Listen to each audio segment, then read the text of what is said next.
Hi everyone, here we are, we're back in the studio because it's snowing again. And today I want to talk to you about electric cars. What? Electric cars? I live in Calgary, Alberta. Nobody has an electric car here. You couldn't find one if your life depended on it. Well, guess what? There are electric cars available in this town. There's only one dealership that has a whole bunch of them, but we'll get into that later. But right now, we're here to talk about electric cars. And why do not the big manufacturers make electric cars? Ford doesn't make any. Or it's going to come up a little later. They are making one now, supposedly. GM, big manufacturer, they make one, but I can't fit in it. Me and my friend Daryl always laugh all the time. We put me and him in there, that thing won't even go down the road. And we're pushing out the doors. It's so small. And doesn't go very far. Volkswagen, largest manufacturer of vehicles in the world from the last time I checked. Can't go buy one. It's 2020. Let me see who else. Toyota. No electric car from Toyota. Toyota has a really neat hydrogen fuel cell car that just showed off at the LA Auto Show, and let me tell you, that thing is beautiful. If that was an electric car like a Tesla S and could go 500 kilometers on a charge, they'd sell them like hotcakes. They wouldn't be able to keep them on the shelves. They'd have 500,000 orders. Let me see, let's keep going. Nissan has the Leaf. Doesn't go very far. I've test drove one. That would, like the old Ford Focus electric. Only went 150 kilometers. I was stupid enough to buy one, and then I sold it. Let me see, Honda, Mazda, Chrysler, Dodge. We can keep going down the list. Go down to your local car dealership if you live in Alberta and see if you can find an electric car. Well, I'm telling you right now, you're not going to be able to find one. First of all, I have been to these places. So let's start off with Volkswagen. Volkswagen is Volkswagen VWs or Audi. So they came out with the Audi e-tron. Now, this is supposed to compete, but I went down to my dealership that's close to me, didn't have one. Asked when they were getting one, couldn't really tell me. They would take my money though. I do commend them for that. They would have took a deposit. They start at $95,000 and off they go from there, but I don't think I'm going to get my 450 kilometers. So that's kind of the start of this. So here we are looking at electric cars and you want to buy one. And I'm like, well, if I live in Calgary, I live in Alberta, I live in Western Canada. In fact, if I live in Canada anywhere. First of all, my electric car better have all-wheel drive or four-wheel drive. It's snowing out today, and it snows everywhere in Canada, and we have all four seasons here. So if you're going to produce an electric car that someone wants to buy, it better well work when it's minus 40 outside and I'm in a blizzard. Because if it doesn't do that, I'm not buying it. They do that, because I used to own one. They function no problem under that scenario. They don't go as far, though. And then how about distance? How far should it go? I keep hearing, the average person only drives 40 kilometers a day or 80 kilometers a day. Your electric car only needs to go 80 kilometers. I don't know why people want them to go further. Well, first of all, they do have to go further than that if you want it to be your primary car. And second of all, why do you think I want to plug my car in every day? I drive a gas-powered Ford C-Max right now, 5.2 liters per 100. Best hybrid car on the market, and they stopped making it. I don't stop and buy gas every day. Do you stop and buy gas every day? I don't do that. Do you do that? I don't think anyone does that. So why would car makers say, well, the average person only travels this far so they can plug their car in every night when they get home? I didn't want to plug my car in every night when I got home with my electric car. In fact, I plugged it in, it only went 150 kilometers, so I plugged it in about every 3 days, maybe 4 days. If I had to go to Airdrie or Okotoks or something like that, I had to have a full charge or I wouldn't make it home. In fact, I can tell you, I dropped off at friends' houses while I owned that car to constantly charge to make it home because it just didn't go, especially in the wintertime. I'd be lucky to get 75 kilometers out of that thing. With the heater on, minus 20, snow blowing. No way was I getting 150. No way. I never got that on the highway. Never. They told me it would, but after I got it, maybe 100. And even then, I never got 100 kilometers on the highway with that thing.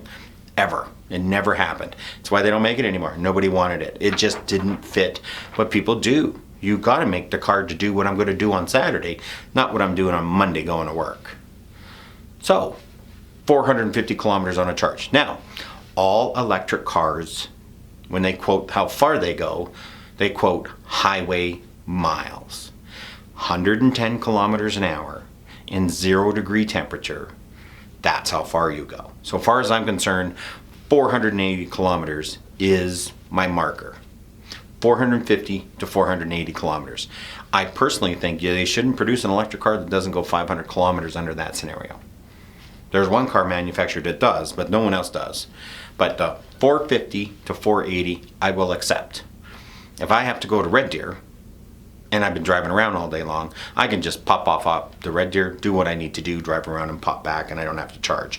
Under that scenario, I'd end up going 400 or 500 kilometers, 400, 450 kilometers, maybe 500 or whatever it is. I might have to stop and charge in Red Deer, but most likely I won't.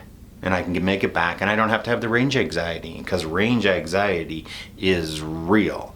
You're talking to someone that drives around an electric car that didn't go very far.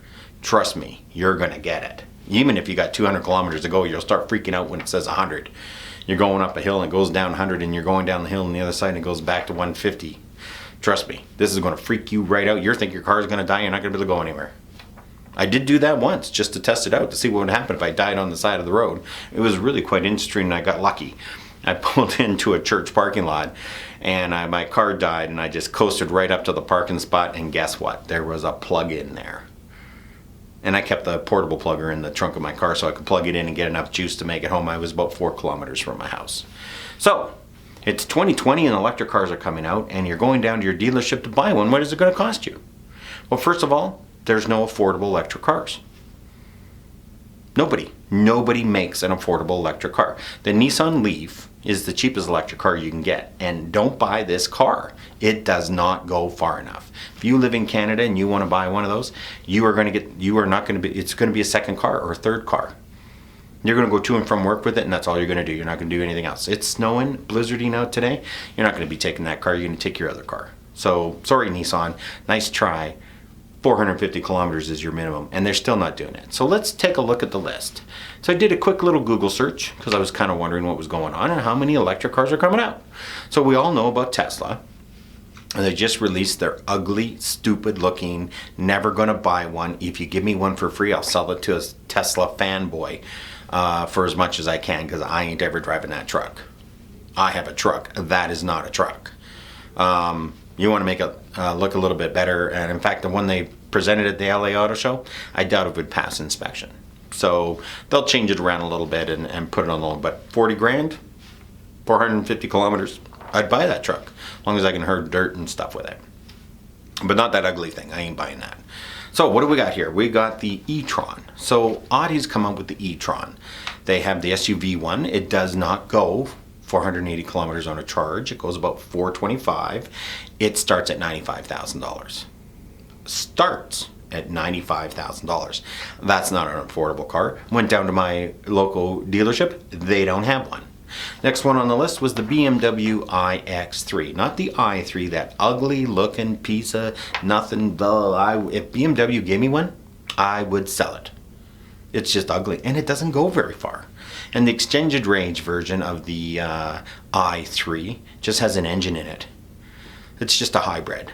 It's not really an electric car. The engine kicks on, creates electricity with the generation of an engine, and to get you that little bit extra. But honestly, waste of money, waste of time, and one of the ugliest looking cars I've ever seen. So I'm not buying one of those. Then we have a few that maybe names people have never noticed, like Citroen. I don't know what that is or where to buy it. Polestar. They got a number 2 coming out. Didn't know there was a number 1. Peugeot. Know that name. Apparently they got one coming out.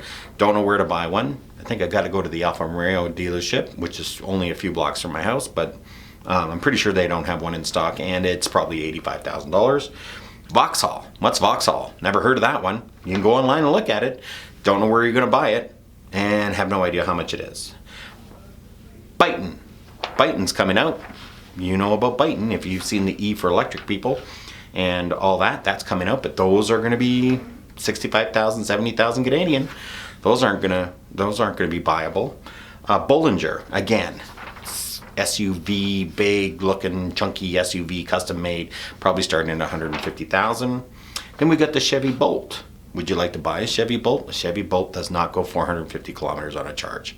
I can guarantee you. And I went down to the Chevy dealership, the biggest one we have in Calgary, did not have one, could not test drive one. I could order one, but I could not test drive one. Then there's the Ford Mustang Mach-E that just came out in November at the LA Auto Show again. Went down to my Ford dealership to give them a deposit because apparently this will go 480 kilometers on a charge, all-wheel drive. Would not take my money, did not have one to test drive, maybe next year. Fall of 2020. I don't even think that car is going to be available for the general population 2023, 2024, because they are a complex bureaucratic company that just does not understand. And they were ahead of their time. GM and Ford were ahead of their time on these electric cars, and they blew it. Next, Hyundai Kona. Front wheel drive, which I wouldn't recommend because I drive a front wheel drive vehicle in the wintertime. Honestly, all-wheel drive is the way to go, or four-wheel drive. But it is a front-wheel drive electric vehicle, $50,000. Doesn't go 450 kilometers on a charge. Can't get it. Can't order it to go that far. And honestly, if it doesn't go 450, no one's going to buy it. Next, Jaguar I-Pace. This cool-looking car does not go 400 kilometers on a charge. It's really underfunded with the batteries. I don't know why. Starts at $85,000. That's not affordable. And let's fill it all up and finish this all off. Tesla. Tesla has the only electric cars. They've got the ugly looking truck that they just came out with, so I'm sure they'll pre-sell a whole bunch of those, but they're going to have to change that to pass inspection. I don't think that car would pass inspection. They got the X, starts at $150,000 Canadian. They've got the S, starts at $90,000 Canadian. I did look at one and was considering it, but 90 grand, I'm not spending 90 grand on a car. Just not doing it. Even if I had the money, I wouldn't do it. Then the Model 3, which I have test drove now 5 times, and I'm very, very close to ordering it, but the door handles suck. They're really hard to open, and it's very plain on the inside. But the one I want is all-wheel drive, and that's 480 kilometers on a charge. And I've driven to Red Deer back with it in a snowstorm, because it's snowing out today, and I just finished doing that. Electric cars, WTF. Say what you want, thumbs down, thumbs up, global warming, no global warming, blah, blah, blah, blah, blah. These electric cars that are coming out in 2020, which should be available to test drive and buy, are not on the dealers' parking lots. And I don't think they're going to be. I don't think they're going to show up in 2020. I don't even think they're going to show up in 2021. I think there's only one company out there that's actually producing batteries, producing the batteries properly, investing money into getting them efficient to get more watt hours per kilogram so the cars can go further with less batteries and last longer. And quite frankly, if it doesn't have an 8-year, 500,000 kilometer warranty on it for the batteries, why would you buy it? Now, I don't do 500,000 kilometers in 8 years, but should have that warranty. So there we are on electric cars. So thank you very much. And we'll look forward to you the next time we get on out there and look at some houses.